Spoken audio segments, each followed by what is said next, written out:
Late in the evening on May 3, 2026, a sealed archive door closed behind Pope Leo XIV.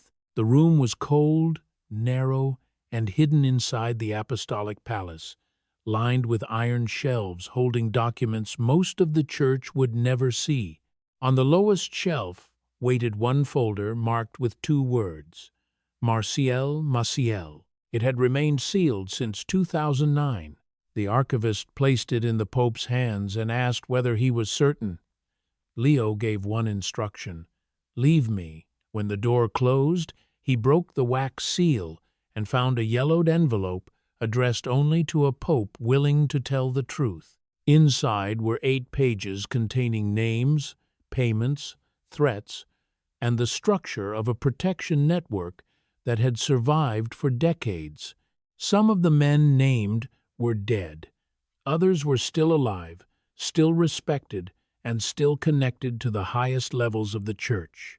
Before sunrise, 3 cardinals would be summoned to explain what they knew, and one of them would be told that his own name appeared in the letter. The document had been buried for 17 years. Pope Leo had just decided that the burial was over. Marcial Maciel had spent more than half a century building the appearance of holiness around himself. He founded the Legion of Christ in Mexico in 1941 and transformed it into one of the most influential religious organizations in the Catholic world. Popes received him, political leaders welcomed him, and wealthy donors placed enormous sums of money at his disposal. To much of the public, he appeared untouchable. Behind that authority was a record of abuse that extended across decades. Maciel preyed upon seminarians, maintained relationships with at least 2 women, fathered children, and later abused some of his own sons. He also lived with a drug addiction while presenting himself as the disciplined founder of a growing Catholic movement. The distance between the public figure and the private man was not a minor contradiction. It was the foundation of the entire crisis. Complaints reached Rome repeatedly, but the process around them kept breaking down. Files disappeared, witnesses were pressured into silence, and investigators were moved away from the case. Men inside the Vatican received the allegations, yet Maciel continued to travel, raise money, and stand near the most powerful figures in the Church. Every delay gave him more time, and every silence strengthened the system protecting him. Pope Benedict XVI finally removed Maciel from public ministry in 2006. Maciel died 2 years later without facing a public trial and without being publicly removed from the priesthood. His death closed the possibility of questioning him directly, but it did not close the case. The central questions remained untouched. Who protected him? Who accepted the money? And who buried the evidence? Pope Leo XIV had begun searching for the Maciel file long before he entered the archive room. He had taken office on May 8, 2025.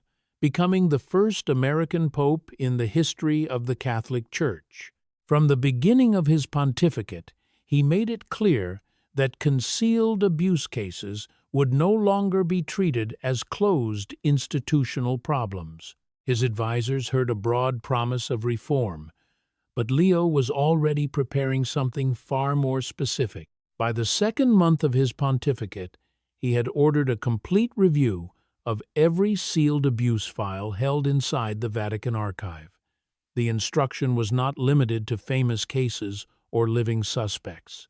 He wanted the names of complainants, the dates on which their letters had arrived, the officials who had received them, and the decisions that had followed. He also wanted to know where the process had stopped each time evidence entered the system and disappeared. Archivists began moving boxes, checking indexes, and comparing sealed collections with older administrative records. Many of the cases had already become public in some form, even when their internal files remained incomplete.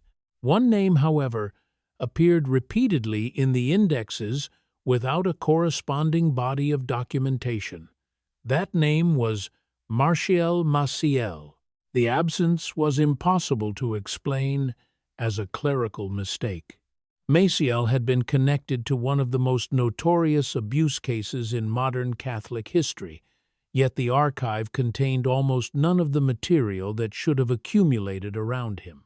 Complaints had been made for years, investigations had been discussed, and decisions had reached the highest levels of the Church. Still, when the archivists followed the references, they reached an almost empty file.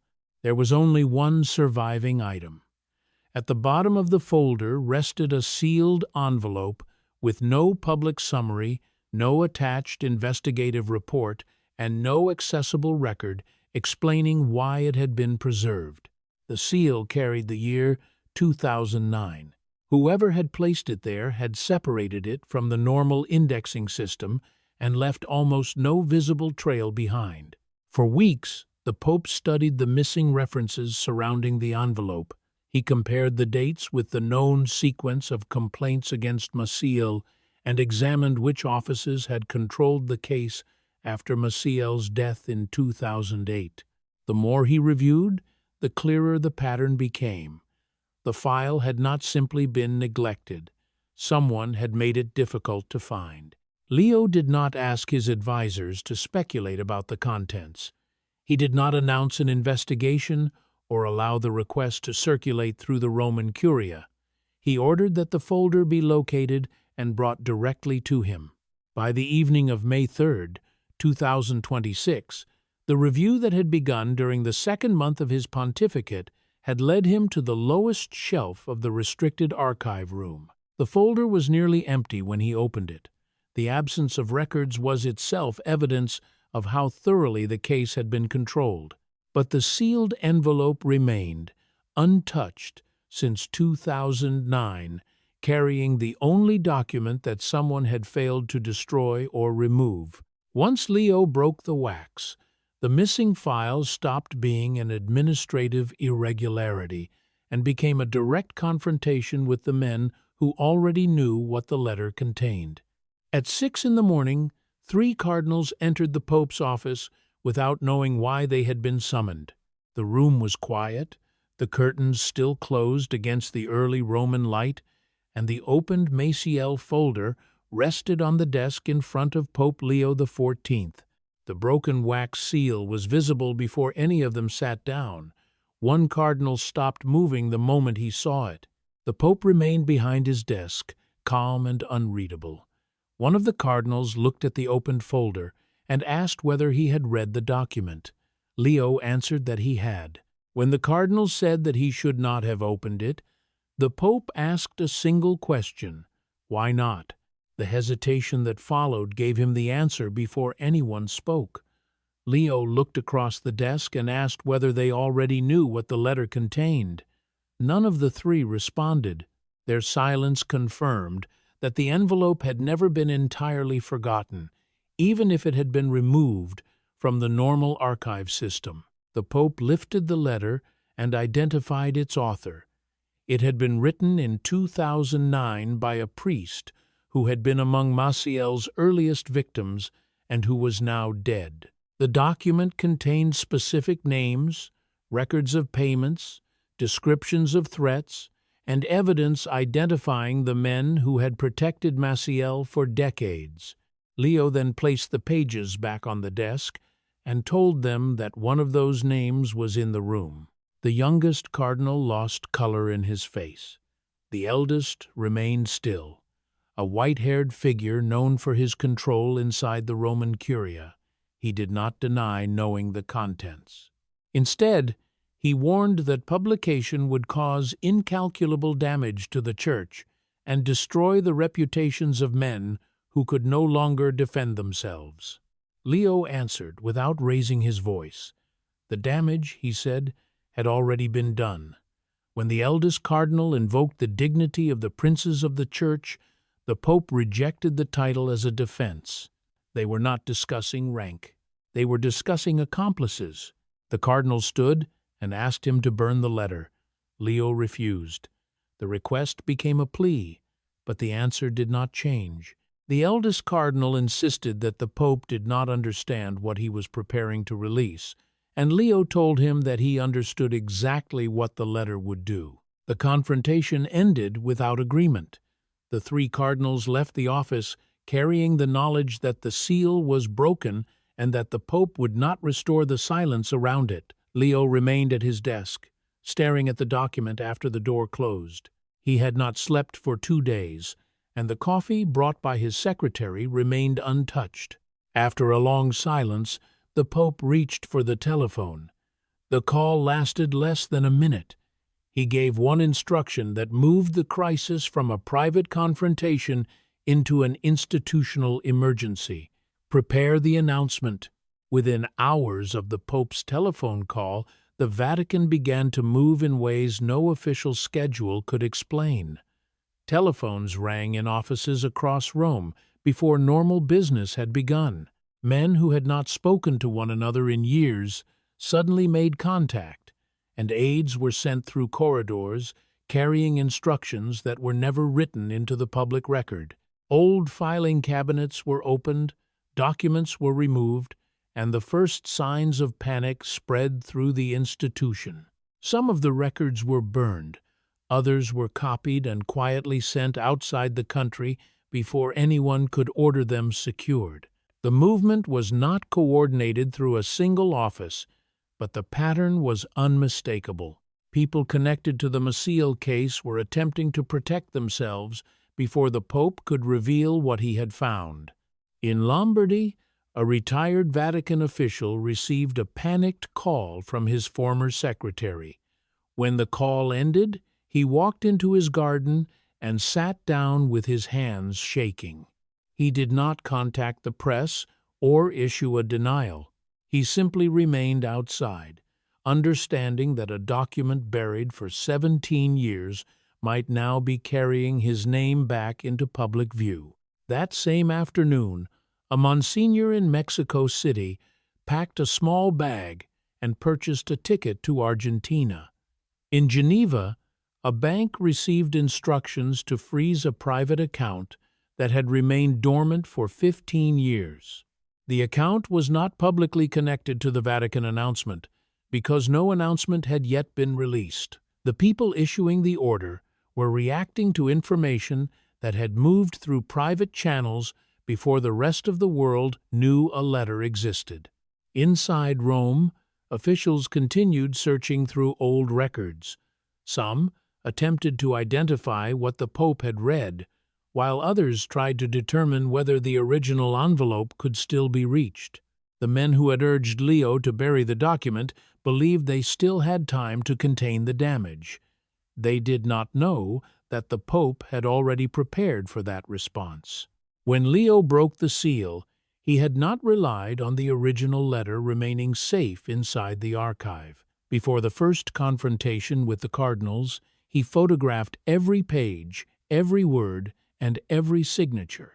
The images created a complete record of the document before anyone else could remove a sheet, replace an envelope, or claim that the contents had been altered. The original remained in the archive, but it was no longer the only surviving version. 3 certified copies were prepared and placed in the hands of independent canon lawyers in 3 different countries. None of the 3 copies depended on Vatican storage, Vatican security, or the cooperation of the Roman Curia.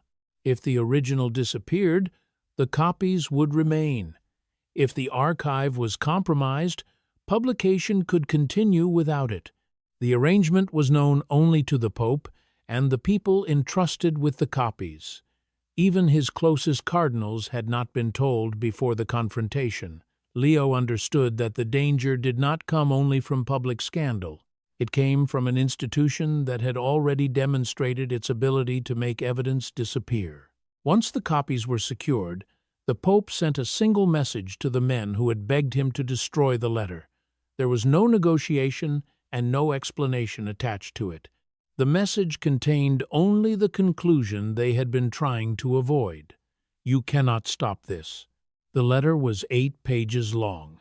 Its author was a Mexican priest who had been recruited by Marcial Maciel while still a teenager and later ordained during the 1970s. According to the document, the abuse continued for almost a decade. He eventually left the Legion of Christ in 1986, but he did not leave the case behind. For the next 23 years, he documented what he had seen and what had happened around him. He recorded names, bank accounts, hotel rooms, dates, and cities. He sent repeated letters to Rome, each one attempting to place the evidence before men with the authority to act. Most received no meaningful response. Some of the letters were ignored, others were marked confidential and transferred into parts of the system where they were unlikely to be found again. The pattern taught him that the failure was not limited to disbelief or administrative delay. The documents were entering the institution, but they were not moving toward judgment. In 2009, 1 year after Maciel's death, the priest prepared a final account. He called it his confession. One copy was given to a friend, while another was delivered directly to a senior Vatican official who promised on his sacred honor that the truth would eventually be released. The priest entrusted the document to that promise. The senior official did not publish it. He sealed the 8-page account, placed it inside the archive, and ordered every reference to it removed from the indexing system.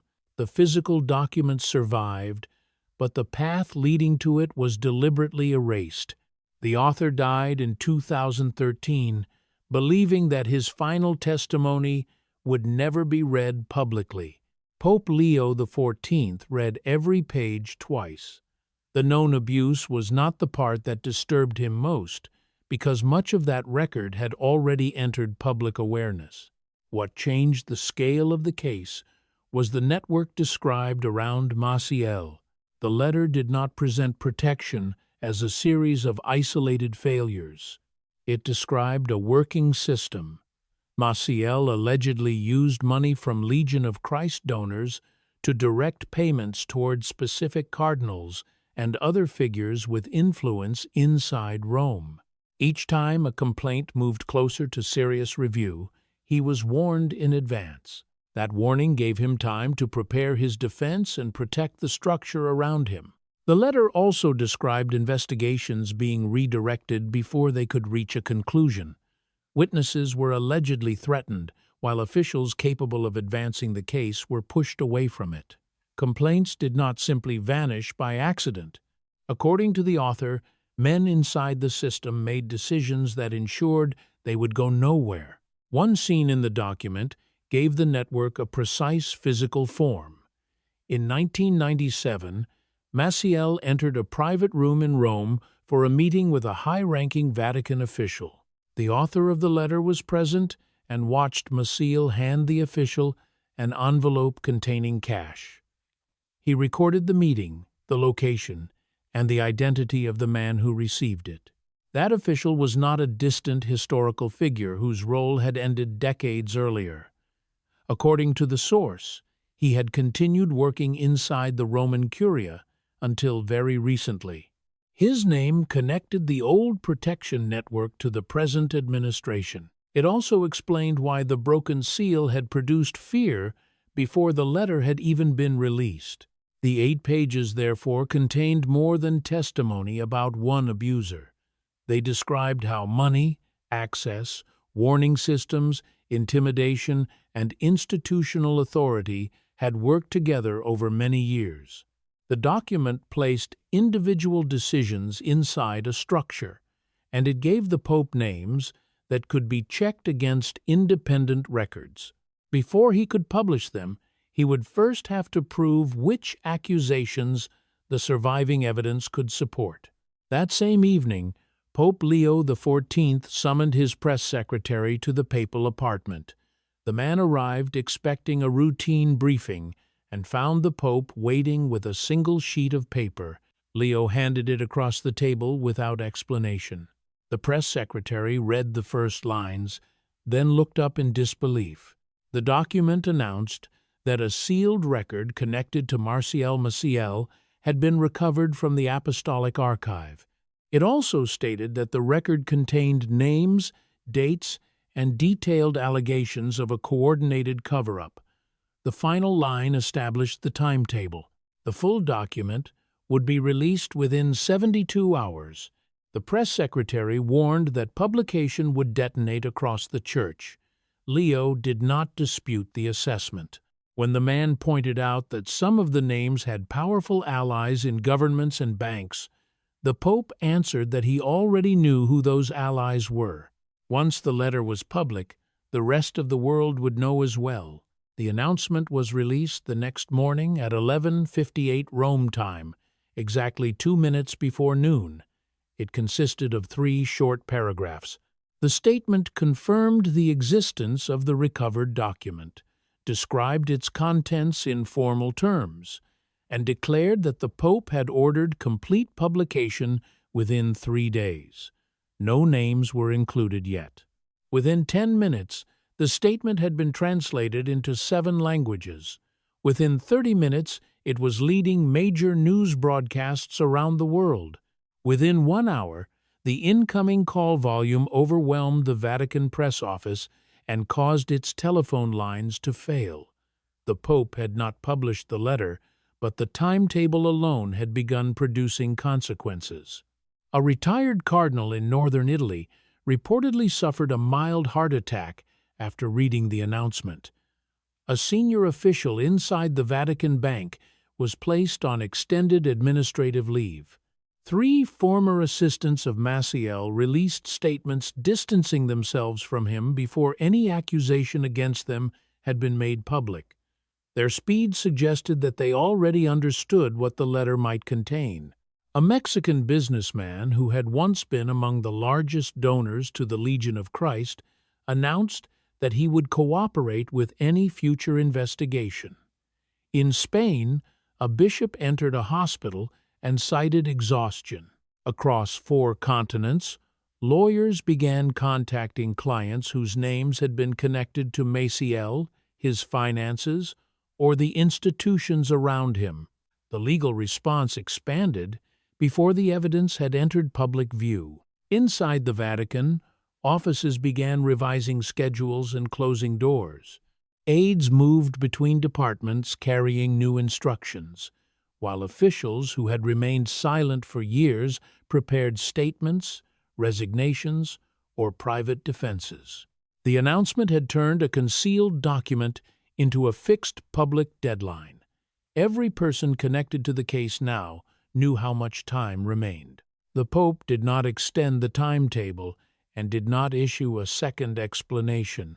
The document would be released in full unless the verification process found claims that could not be supported.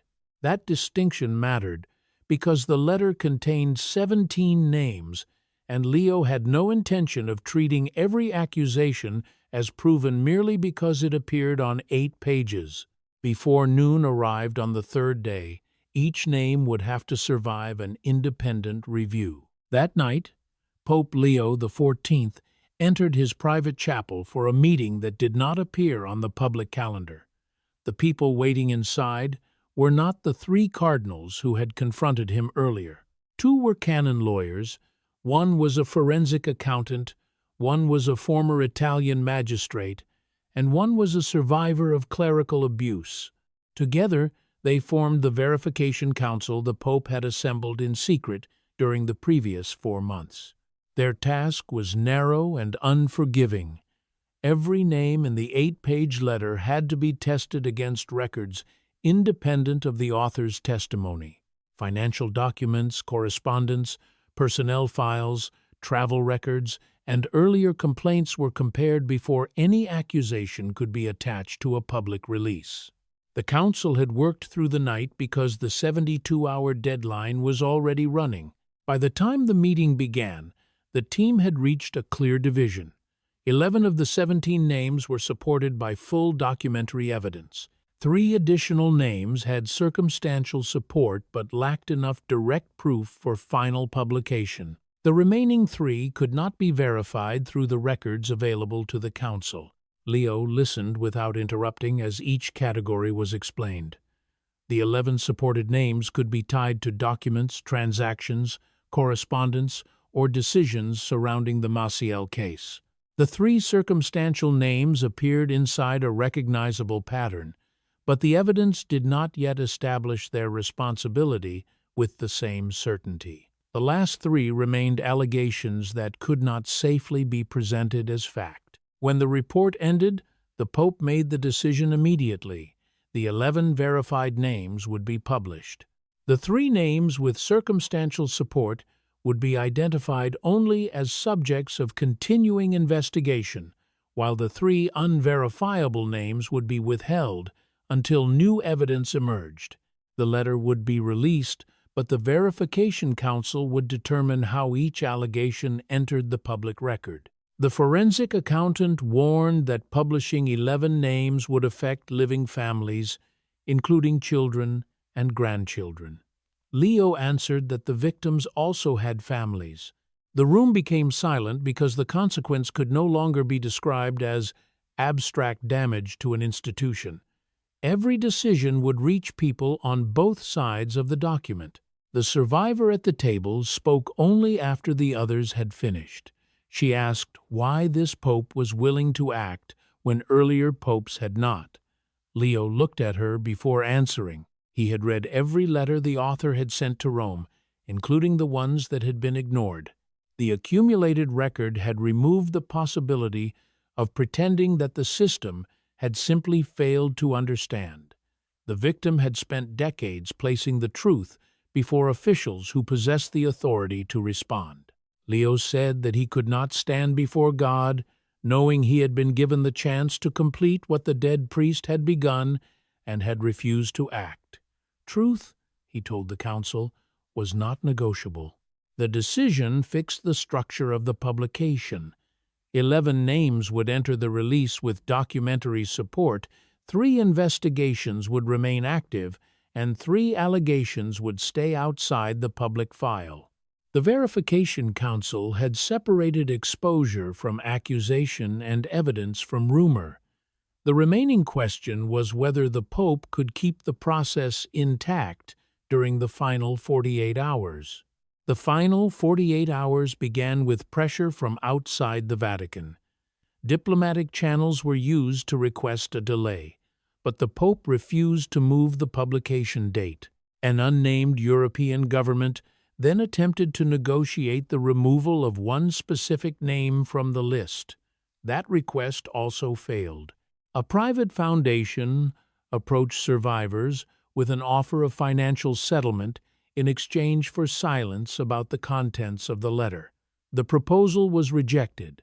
The survivors understood that accepting money would return the case to the same system of private containment that had protected Maciel for decades. The public clock continued to move. Then the Pope was informed of an attempt to reach the original document inside the archive. Whoever made the effort passed the first level of access but did not get beyond the second locked door. Security had been doubled on the night the seal was broken. By the 3rd day, every entrance to the archive was being watched by someone Leo personally trusted. The original letter remained inside, but the attempt confirmed why the independent copies had been necessary. The men trying to stop publication were no longer relying only on persuasion, reputation, or institutional caution. Someone was prepared to interfere directly with the physical evidence. The Pope responded by tightening control rather than slowing the release. Resistance also entered his own household. At 4 in the morning on the 2nd day, the Pope's chief of staff submitted his resignation, citing irreconcilable differences over pastoral approach. Leo accepted it in a single sentence and did not ask him to reconsider. The resignation was processed while the rest of the papal household was still waking. A second senior aide requested a private conversation and warned that publication would split the church. Leo stopped him before the warning was complete. He said that the church was already divided and that the only remaining question was whether the division would follow the line of truth or the line of lies. He had already made his choice. The aide left the room and did not return. No replacement was announced before publication, and no internal appeal was permitted to interrupt the timetable. The Pope had now lost senior members of his own staff while facing pressure from governments, financial intermediaries, and figures inside the Curia. None of those losses changed the order already given. The archive doors remained guarded through the night. The Verification Council continued checking documents, while the press office prepared the release in multiple languages. Every hour narrowed the options available to the men named in the evidence. Then, before the deadline arrived, one of Maciel's former defenders came to the Pope carrying a folder that would expand the public record.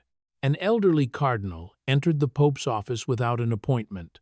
He had once been one of Maciel's strongest defenders, but now he carried a folder containing 40 pages of correspondence between himself, Maciel, and 3 other senior figures.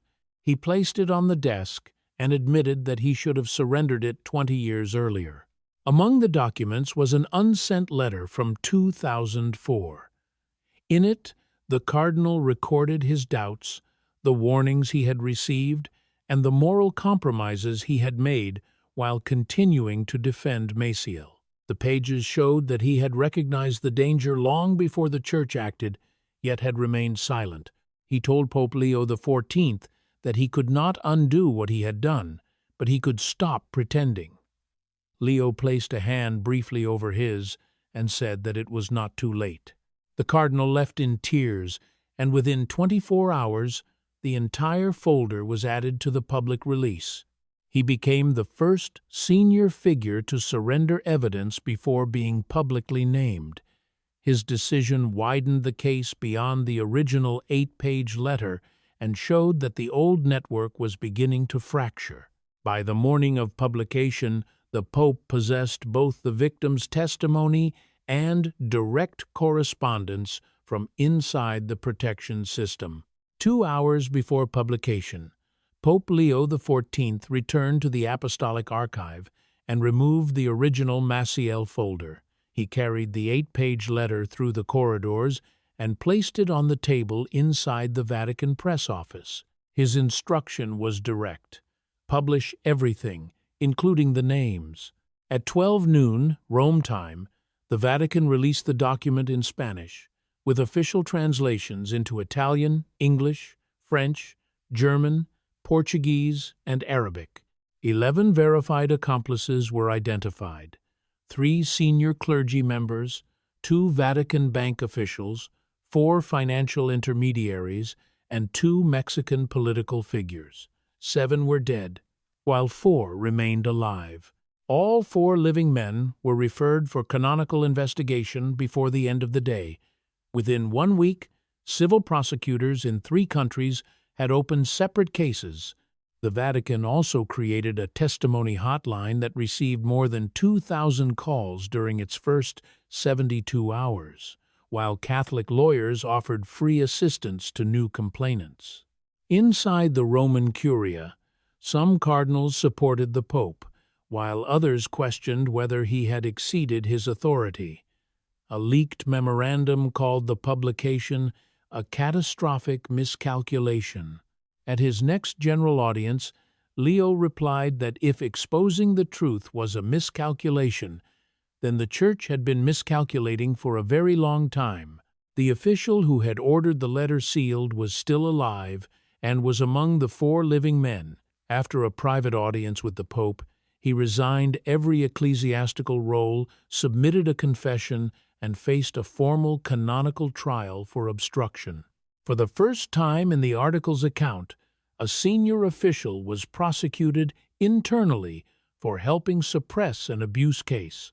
Investigators then traced approximately 90 million euros in suspicious Legion of Christ transfers between 1996 and 2008.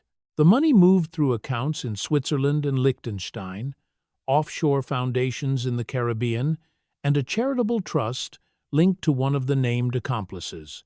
Many of the organizations receiving funds shared board members with previous connections to the Vatican Bank. After receiving the financial briefing, the Pope ordered every Vatican Bank transaction from 1980 through 2010 placed under independent forensic review. 3 outside firms were hired, including 2 that were not Catholic, and their findings were guaranteed publication without redaction. 4 senior Vatican Bank managers resigned within days. Leo then announced a permanent independent tribunal for clerical abuse cases, staffed mainly by lay experts and authorized to investigate cardinals. He limited the sealing of abuse documents to 10 years without public review, imposed canonical penalties for failure to report allegations to civil authorities, ordered standardized external audits for dioceses worldwide, and created a permanent survivor council with direct access to the papal office. The Maciel letter had become the starting point for a wider restructuring of church accountability. The Vatican later explained that Pope Leo XIV had known about the missing Maciel file because he had spent years studying unresolved abuse cases.